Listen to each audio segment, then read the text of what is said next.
60 plus 60 equals 120. Therefore, we can travel faster than the speed of light. Does that sound right to you?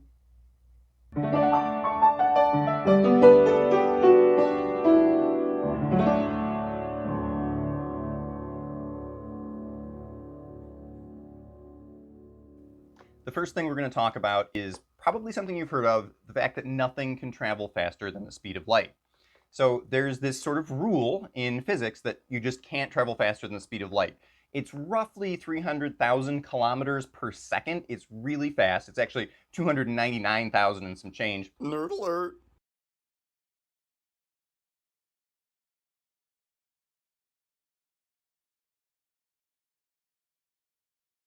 How very clever. 300,000 kilometers per second, and nothing can go faster than that. So how do we know that's true? Why can't we go faster than that? Well, if we're going to talk about relativity, if we're going to talk about the universe expanding or time travel, first we have to establish that nothing can travel faster than the speed of light. So we're going to do that with an object. So let's say I want to move this hammer at 10 kilometers per hour. Well, I would need 10 units of energy, and the units themselves don't matter. Well, what we would think would happen is if I then wanted to move it at 100 kilometers per hour, I would need 100 units of energy. And if I wanted to move it at 1,000 kilometers per hour, I would need 1,000 units of energy. And it would be nice if we could just increase in this linear fashion. So for more speed, you need the same increase in energy, and we could just accelerate right up to the speed of light and just keep going. Unfortunately, what actually happens is slightly different. If I want to accelerate the hammer to, say, 10 kilometers per hour, I need 10 units of energy. And again, the units themselves don't matter. But if I want to accelerate the hammer to 100 kilometers per hour, well, I don't need 100 units of energy, I need 101. And if I want to accelerate it to 1,000 kilometers per hour, well, then I need 1,050 units of energy. And if I want to accelerate it to 100,000 kilometers per hour, well, then I need 150,000 units of energy. And if I'm feeling really excitable and have nothing better to do with my time and push this thing along at 1,000,000 kilometers per hour, then I need 2,000,000 units of energy. So you can see the energy required to push this thing faster and faster increases way beyond the rate at which the speed increases. It's not this nice linear 1-to-1 ratio. It's monotonous. Anyway, if it doesn't increase in a 1-to-1 sort of linear fashion, well, how does it increase? Well, it increases along a curve, and you've probably seen the equation that defines that curve. It's probably the most famous equation there is. E equals mc squared. We are not going to get into the math. I do have the scary math disclaimer on top of that. We'll show it to you later because it is so cool. I just want you to see it. But for now, this is the curve that you need to see, and this curve tells us everything that we need to know. Along the horizontal axis at the bottom of your screen, we have a percent of the speed of light. And all that means, on the left, you have a 0. That's a dead stop. That's probably what you're at right now as you're watching this. Then as we go to the right, we get up to the number 1, which is the speed of light. That's 100% the speed of light. But you'll notice the curve goes up very, very sharply as it approaches that 1. So as it approaches the speed of light, that curve just skyrockets. It goes right up off the top of your screen. Well, what is that curve? That's just the amount of energy that we need to move something towards the speed of light. So you can see at 20% of the speed of light, at 40% of the speed of light, even at 60% of the speed of light, which is 180,000 kilometers per second, we don't need very much energy. It's a roughly linear increase. So as we want to move something faster, we just push more thrust into it and it goes faster and life is jolly. But as we get up towards 80 and 90% of the speed of light, look at the way this graph curves. All of a sudden, you can put more and more and more energy into something, and it gets closer to the speed of light, but it stops accelerating as quickly. It just kind of slows up towards that 1, and no matter how much energy we push into this thing, we could take all the energy in the solar system, all the stars in the whole galaxy, all of their energy, and put all of that thrust into one hammer or one atom, and we just could never get it to go right up to the speed of light. That's actually what they do in atom smashers. They take little subatomic particles and they speed them up to 99.999% of the speed of light. And they could keep putting more energy into those things all day long. They could take all the power from every power plant in the whole city, the whole continent, and they would never be able to get those particles, those subatomic particles, to the speed of light. So how do we know that nothing can go faster than the speed of light? We've tried it. And this curve never fails. Every time you accelerate an object, it will follow this curve precisely. Nerd alert.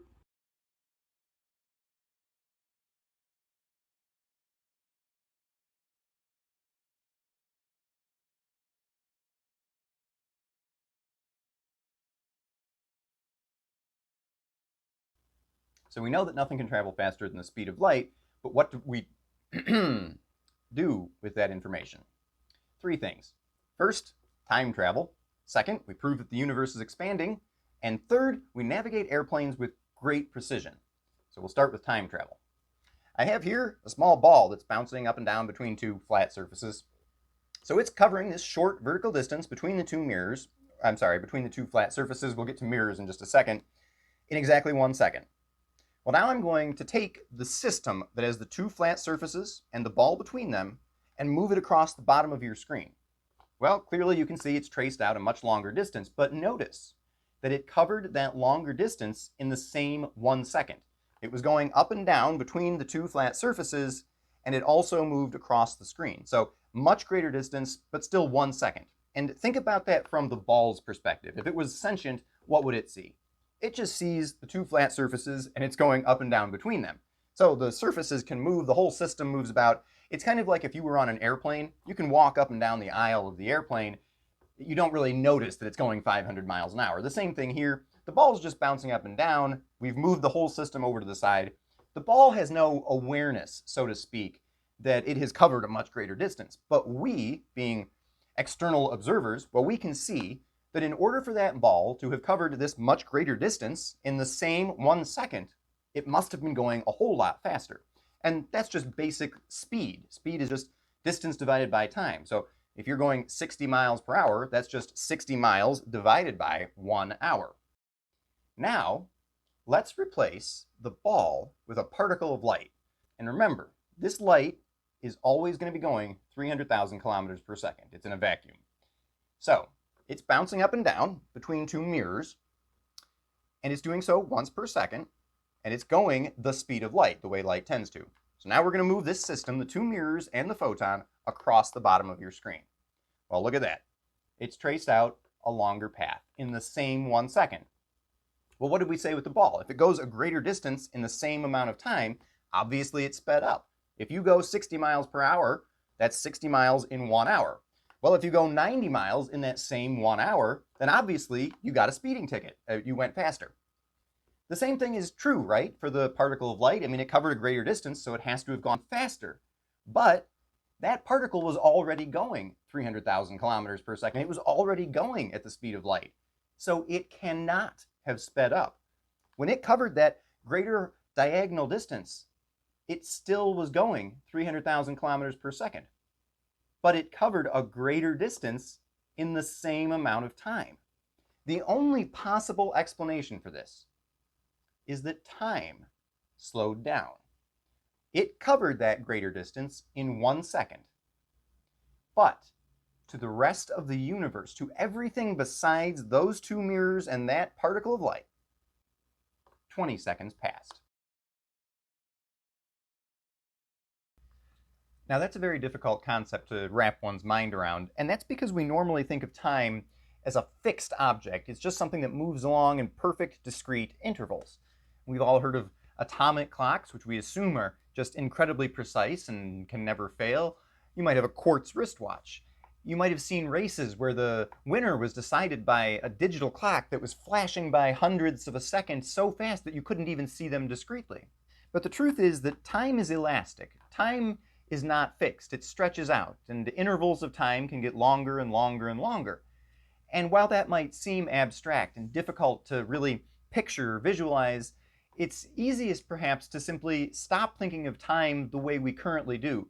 Simply accept that it is a flexible thing. 1 second can be as long or as short as we want it to be. And believe it or not, the only thing that controls that is just how fast you're going. And it really is that simple. The faster you go, the longer that 1 second stretches out. And for the thing that's going that fast, you get that stretching effect. But of course, for the things that are holding still, you don't get that stretching effect. So the 1 second for you going fast lasts longer than it did for everything else in the rest of the universe. So for our friendly little photon and his little mirrors bouncing up and down there, 1 second was stretched out to cover 20 seconds. And that's how that particle of light was able to cover a greater distance without exceeding the speed of light. It is difficult to picture, so let's replace the particle of light with a spaceship.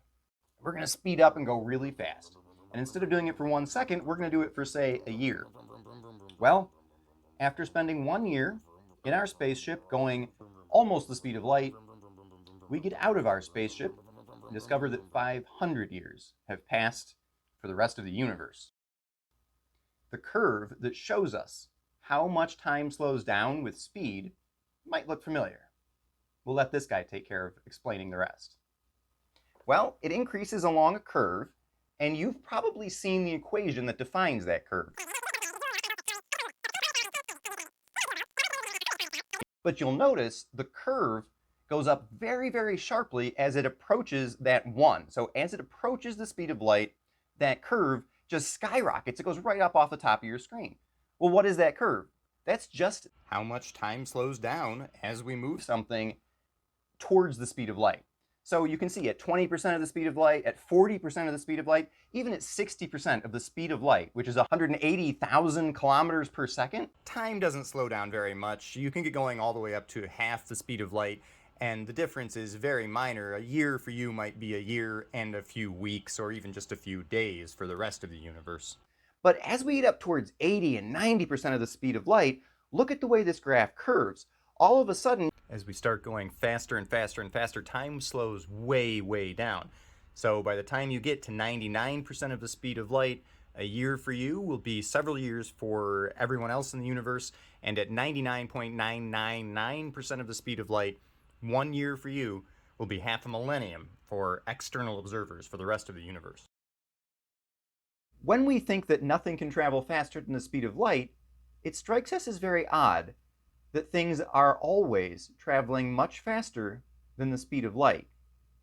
To picture this, we're going to do one simple math problem. Suppose that you're driving along in your car at 60 miles an hour heading in one direction, and a vehicle passes you going at 60 miles an hour in the other direction. Your combined speeds are 120 miles per hour. It's easy to understand that if you imagine your vehicle holding still and another vehicle passing you at 120 miles per hour, it's the same relative speed. One way or the other, whether it's both of you moving at 60 and 60, or one of you going at 40 and the other at 80, or one of you holding still and the other going at 120, the speed difference between you two vehicles moving opposite each other is 120 miles per hour. Okay, well, what happens if you're standing on a planet, let's say Earth, and you look off in one direction and you see an object moving away from you at 60% of the speed of light, something billions of light years away. It's moving away at 60% of the speed of light. And you look in the other direction and you see something moving away from you at 60% of the speed of light. And these two objects are moving in directly opposite directions, both relative to you, at 60% of the speed of light. Well, if two vehicles going opposite directions have a relative speed, each of them at 60 miles per hour, their relative combined speed is 120 miles per hour. What happens if I have two objects that are moving apart from each other, each at 60% of the speed of light? If you're thinking they're moving apart at 120% the speed of light, that's the correct answer. If you were standing on one of those objects instead of in the middle, and looking at the other one moving away from you, it would appear to be moving at 120% of the speed of light. If we stand on Earth and look at distant parts of the universe in one direction that are moving away from us at 60% of the speed of light and do the same thing in exactly the opposite direction, it occurs to us very quickly that those two objects are receding from each other at 120% of the speed of light. To understand that, here's another fun piece of elastic, and I am definitely abusing the word fun there. I'm going to stretch this piece of elastic, and I want you to focus on one of the dots towards the middle, let's say the green or the orange one. So as I stretch it, you can see that all the objects move away from each other. And that's what happens in the universe. Now, I'm going to stretch it again. Focus only on, say, this blue object here, and notice that as I stretch it, everything seems to be moving just away from it. Well, if I stretch the same piece of elastic, focusing, let's say, on the purple dot this time, it seems like everything is moving away from that one instead. In fact, from any perspective, if I stretch this piece of elastic, if you focus just on one of the colored dots or another one, everything else appears to be moving away from that one dot. So let's focus on the yellow dot, and if I just keep my eyes trained on that, as I stretch this band, everything seems to be receding down away from it. Same thing with the pink dot. If I focus just on that, everything appears to be moving up and away from that. But it's all one stretching band. It's all relative, hence relativity. So if this green dot is Earth, and this is an object towards the outer edge of the universe that's moving away from us at 60% of the speed of light, and this is an object directly opposite that one, moving away from us at 60% of the speed of light, well, it's easy to see if we're Earth, right there in the middle, that they're each going away from us. But if I keep doing this, and you just train your eyes on the blue dot, and stay focused on that blue dot, you'll realize that the orange dot is moving away twice as fast from the blue dot as it was from the green one in the center. In other words, if these are each moving away from the green dot at 60 miles an hour or 60% of the speed of light, then it must be the case that together they're moving away, or I should say the more distant one is moving away at 120 miles per hour or 120% of the speed of light. But you keep saying that nothing can travel faster than the speed of light. So which is it? Well, nothing can travel faster than the speed of light. So those things that look like they're going 120% of the speed of light, they aren't. Something else has to be going on. And what's going on is that the universe is expanding. It's making it look like they're going faster than the speed of light because it's pushing out extra distance between them. And again, that seems really hard to picture. So let's start with this very simple example and say the universe is a fixed solid object. It's just the way we observe it. It's simple, it's straightforward. Distances are just as they appear. And I'm going to move something from 10 inches to 20 inches, and we're just going to move it straight along, and life's going to be great, and there's no complications, and there's no abstract nonsense and all this carrying on. So here we go. I'm going to move from 10 inches to 20 inches. Watch my finger. Here we go, right along to 20 inches. Wait, what? I'm moving from 10 to 20. What's going on here? What's going on here is that as I move my finger along from 10 to 20 inches, some sneaky little devil has come along and added 4 inches to my yardstick here. So I only covered 10 inches, but while I was doing that, someone stretched the yardstick by an extra 4 inches. They just snuck it in there. I only actually ever covered 10 inches. The other 4 inches, they just sort of appeared out of nowhere.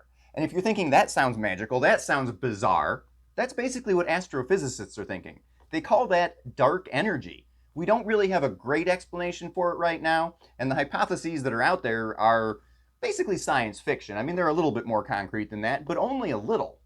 But that's the explanation. We can look out in any direction and see things moving faster than the speed of light. But that's just not possible. And we know that the universe must be expanding. That's the only way that these things can appear to be moving away from us faster than light. The last thing we'll talk about are ring laser gyros. They are super cool. So normally a gyroscope has rotating parts that spin really quickly, and that gives the gyroscope rigidity in space. Well, a laser gyroscope, and a ring laser gyroscope more specifically, uses laser beams. And these are in a ring of some sort or another. It could be a triangle or a square. The laser beams are fired in opposite directions, and they reflect off of mirrors inside this closed circuit. The reason we do this is because the light is traveling at the speed of light, and it can't speed up. It's already going the speed of light. So if this entire gyroscope with these laser beams bouncing around inside of it moves to the left or to the right or in any other direction, well, the lasers that are firing in the direction of that movement, they're already traveling at the speed of light.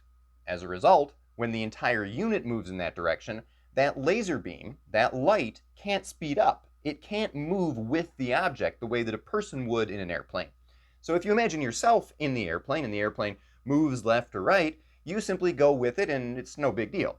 But the laser beam inside the gyroscope that's inside the airplane, well, when it moves to the left or to the right, the laser can't move with it. It's already going the speed of light.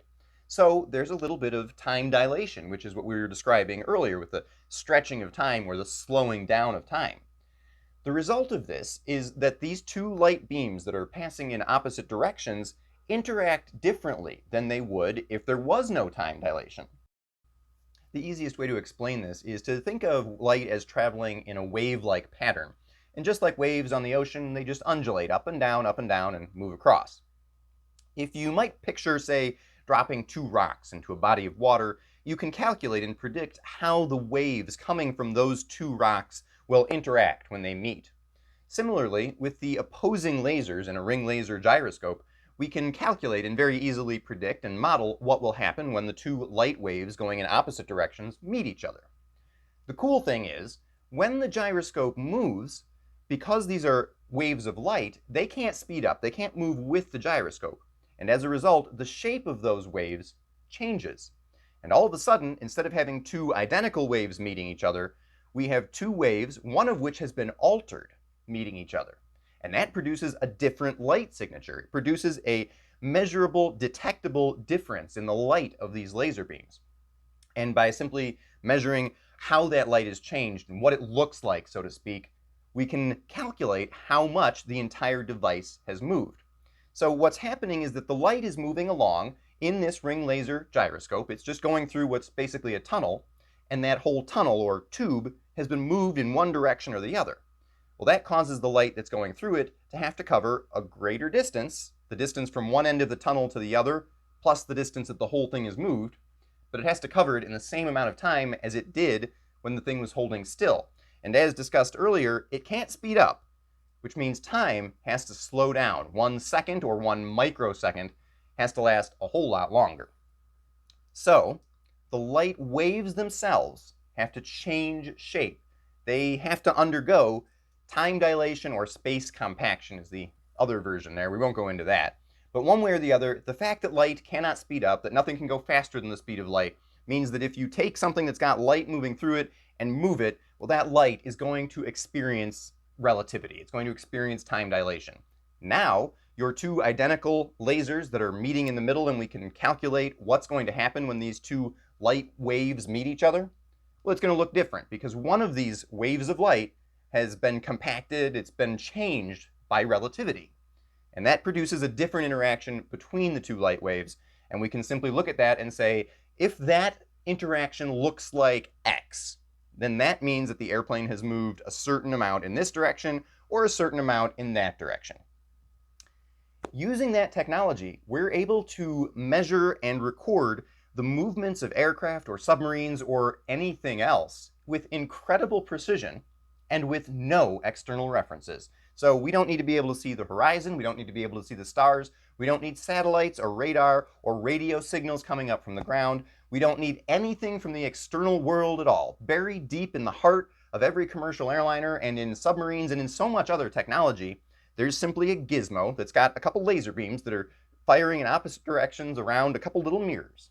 And because they're laser beams moving at the speed of light, when the whole thing moves in any direction, in any dimension, in any plane, in any axis, those movements result in slight changes to the way that light is passing through time or space. And that creates different interactions between the waves that these light beams create as they go around, and we can measure those changes. We can measure the differences that those lasers generate as they interact with one another. And using that, with nothing else at all, we can say, the plane has turned, the plane has gone down or up, and so forth and so on. It's brilliant technology because it means that we can fly a jetliner all the way across the Pacific Ocean in the dead of night with our eyes closed with no external references and end up within a couple miles of where we were aiming without ever looking at a map, without ever looking outside, with nothing except relativity steering the way.